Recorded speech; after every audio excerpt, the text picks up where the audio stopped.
Hey guys, Adam here. Just wanted to check in real quick with you and let you know some of the stuff we've been up to in this off season. How much work we've been up to. Check it out. All right guys, so here's some of the work. New supercharger here, new pipes, front end, new carburetor that came with the supercharger.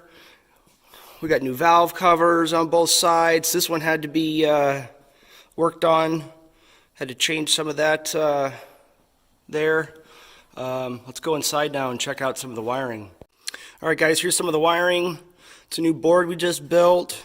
A couple brand new looms.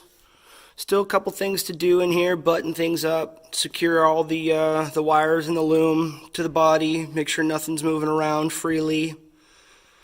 And what else? What else we got to do? There's really not that much more that we have to do. It's just simple, small, buttoning up things, like up here in the engine bay.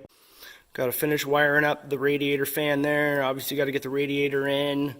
The loom here all needs to be secured on this side and up in here.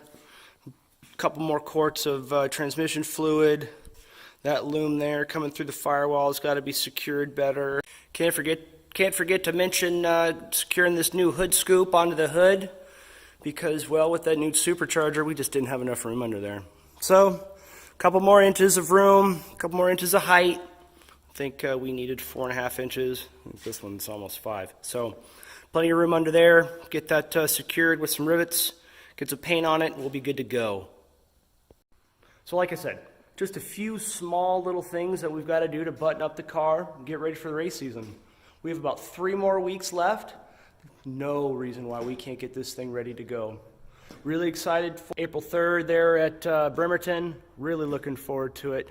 Going to take it for a test drive a couple times here around the block, make sure everything's good to go. But other than that, we're ready to rock. Look forward to this race year, and look forward to maybe seeing some of y'all out there.